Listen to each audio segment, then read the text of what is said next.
Bonjour et bienvenue sur 8 Mont Blanc. Merci d'être au rendez-vous.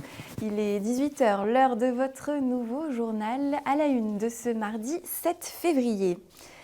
Il est à la maison et c'est là qu'il a réalisé l'exploit. Le skieur de Courchevel, Alexis Pinturo, est champion du monde de combiné. Il a décroché le titre ce mardi devant son public et nous faisons le point dans un instant sur cette nouvelle journée des mondiaux de ski. C'est une aide exceptionnelle pour la Haute-Savoie. Le département va recevoir le soutien de l'État et de la région pour la réalisation de différents projets sur son territoire. Le contrat de plan État-région a été présenté il y a quelques jours, précision à suivre. Nous avons inauguré ce lundi notre point quotidien dédié au championnat du monde de ski de Courchevel-Méribel. Et ce mardi, c'est Emmanuel Jaude qui me rejoint sur le plateau pour la synthèse de cette deuxième journée. Bonsoir Emmanuel. Bonsoir Victoria. L'exploit du jour, je l'ai dit, il est donc signé Alexis Pinturo. Et oui, le miracle tant attendu est donc devenu réalité ce mardi avec la magnifique médaille d'or d'Alexis Pinturo en combiné sur ces championnats du monde de ski alpin. Après une première manche de Super G assurée avec la manière, signant notamment le meilleur temps de l'épreuve, le local de l'étape, licencié comme tu l'as dit au club de Courchevel, s'est donc élancé premier du slalom en début d'après-midi sur la piste de l'Éclipse. Au terme d'un passage bien géré, le skieur de 31 ans remporte donc le fameux titre de champion du monde de la discipline, 3 ans à peine après son premier sacre en combiné. Il s'agit donc de son deuxième titre mondial en individuel et de sa 7e médaille de sa carrière, un signe de très bon augure avant l'épreuve de Super G qui se déroulera ce jeudi. Mais tout de suite, je vous propose de l'écouter, des propos recueillis par FFS TV. Bien, une belle journée pour moi où mon seul but c'était de pouvoir donner le meilleur, mon seul but c'était d'attaquer du début jusqu'à la fin à chaque manche et de pas trop me poser de questions finalement sur ce qui pouvait se passer. Je savais que j'étais loin d'être un favori en arrivant là, donc c'est pour ça que je dis que ma seule volonté c'était d'en profiter et de donner le meilleur de moi. Ouais.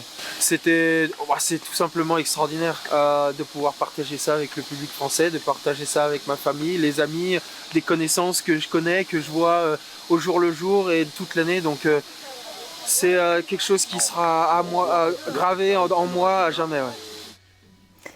Et il va falloir nous remettre de nos émotions, Emmanuel, puisque déjà la 3e journée de ces championnats du monde approche. Tout à fait, demain mercredi sera le jour du Super G féminin à Méribel. La piste du Roc de Fer accueillera dès la fin de matinée le meilleur skieur du monde.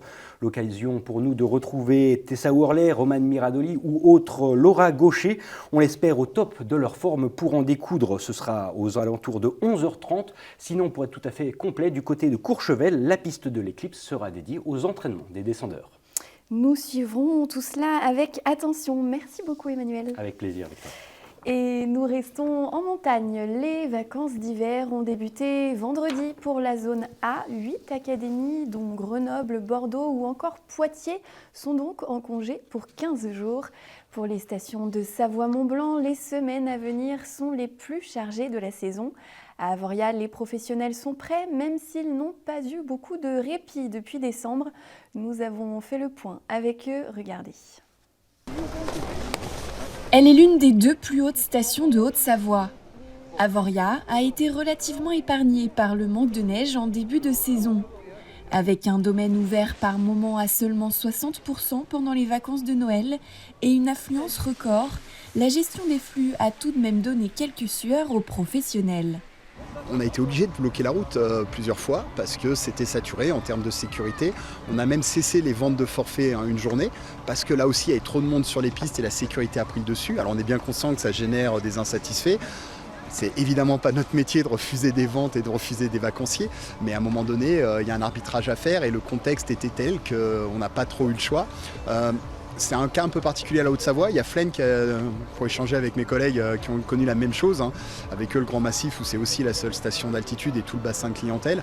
C'est vrai que c'est des problématiques qui n'existent pas en Tarentaise puisque vous avez plein de stations qui sont toutes à plus de 2000 mètres d'altitude et où ça se répartit et où les centres de population sont bien plus loin. Le retour de la neige début janvier a permis de désengorger le domaine puisque les skieurs se sont à nouveau répartis sur davantage de stations. Mais avec des périodes de vacances décalées pour les voyageurs internationaux et des conditions météo clémentes, le traditionnel creux de janvier a été moins ressenti cette année. Pour preuve, la fréquentation est en hausse de 8% par rapport à janvier 2022. Si la première semaine des congés de février est un peu moins demandée, le reste des vacances s'annonce lui aussi chargé. Les vacances de février s'annoncent extrêmement bien puisqu'on a un taux de réservation record. On a à date environ un mois et demi d'avance en taux de réservation. Donc des gens qui cette année ont vraiment beaucoup anticipé, et ça depuis début septembre, puisque nous on ouvre nos ventes en ligne le 1er septembre, et depuis ça n'arrête pas. Donc effectivement on a des cours, on a des créneaux horaires sur certaines semaines qui sont déjà complets depuis plus d'un mois, malgré un apport de nouveaux moniteurs, parce qu'on a eu la chance de recruter plein de nouveaux moniteurs cette année. Habituellement une centaine, ils seront jusqu'à 150 à 160 moniteurs à l'ESF d'Avoria à accompagner les skieurs pendant leur séjour. La station pourrait à nouveau battre son record de fréquentation cette saison. Réponse le dimanche 23 avril, date officielle de fermeture du domaine, si les conditions le permettent bien sûr. Plusieurs cortèges ont défilé ce mardi dans les pays de Savoie. La mobilisation contre la réforme des retraites se poursuit, même si les chiffres fléchissent un peu. Ils étaient entre 2000 et 4000 manifestants selon les sources à Albertville, 1 millier à Saint-Jean-de-Maurienne. La protestation a rassemblé environ 4800 personnes à Chambéry ce mardi après-midi. 3200 à Annecy, comme vous pouvez le voir sur ces images. Les syndicats appellent à manifester à nouveau ce samedi 11 février partout en France. La Haute-Savoie débloque une aide d'urgence pour la Turquie. Le pays a été frappé ce lundi par un séisme de magnitude 7,8. Au moins 5000 personnes sont mortes en Turquie et en Syrie, également touchées par la catastrophe. Le soutien du département haut-savoyard s'élèvera dans un premier temps à 50 000 € répartis entre plusieurs associations. Son montant total est vertigineux. Le contrat de plan État-région d'Auvergne-Rhône-Alpes prévoit plus de 4 milliards d'euros de subventions. Et parmi les départements concernés par ces dotations, la Haute-Savoie est la grande gagnante avec 257 millions d'euros de crédit. La présentation des grands projets de ce plan a eu lieu vendredi dernier à Roche Expo. Sébastien Germain était présent. Une signature historique pour un jour historique pour le département. La semaine dernière, les grandes lignes de la déclinaison au savoyarde du contrat de plan État-région pour la période 2021-2027 ont été présentées à Roche Expo.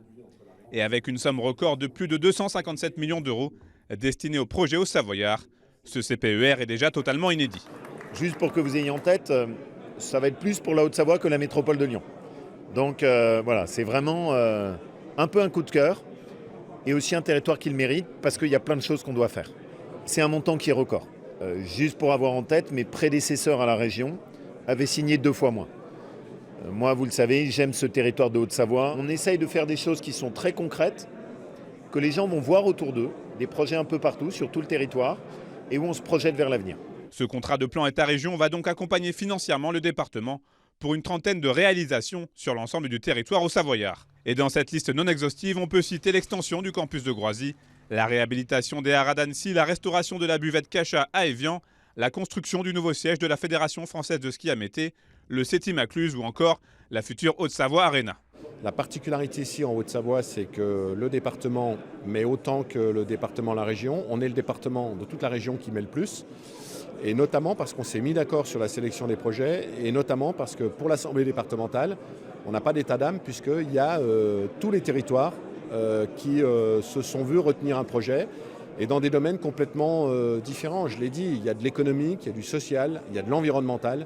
Donc c'est vraiment une belle journée pour la Haute-Savoie. À l'heure où les collectivités doivent faire face à une nouvelle crise, ce CPER est aussi une manière pour l'État de montrer et de prouver son attachement à la décentralisation. Articulé autour de 4 grands axes que sont le soutien au développement économique, la cohésion territoriale, l'attractivité du territoire et l'amélioration du cadre de vie. Ce contrat de plan État-région tombe résolument à point nommé. C'est important pour les collectivités, c'est important pour les entreprises aussi que l'État soit au rendez-vous. On sait que la période est une période d'incertitude et donc il est quand même nécessaire de pouvoir penser au moyen et au long terme, et c'est aussi l'objet de ce contrat de plan État-région qui est pluriannuel. Ce CPER est le fruit d'un travail de collaboration tripartite long de 18 mois. Pour la région Auvergne-Rhône-Alpes, il représente un investissement total de 4,4 milliards d'euros. En bref, un foyer de grippe aviaire a été détecté dans une ferme familiale à Chamonix. Seule une dizaine de poules sont concernées. Depuis le 11 novembre dernier, le niveau de risque d'épidémie animale est élevé dans tout le pays. Des mesures renforcées de prévention s'appliquent pour les élevages et les basses-cours. Les recommandations sont à retrouver sur le site du ministère de l'Agriculture. C'est la fin de ce journal. Merci de votre fidélité. Merci à toute l'équipe. Nous nous quittons avec de belles images d'escrime dans un cadre peu commun pour la discipline. Ces deux espoirs de l'équipe de France, Eva Lacheret et Jade Maréchal, qui rêvent d'intégrer la sélection des prochains Jeux Olympiques, ont bravé la tempête pour ce tournage de nuit. Il s'agit là d'un extrait de la web-série Summit, créée par la Station des Arcs et Phileas Images. Merci à eux pour l'envoi de cette vidéo. Vous restez avec nous pour la météo et l'aparté de la rédac avec la skieuse Colline Ballet-Baz. Je vous dis à demain pour un nouveau journal. Belle soirée.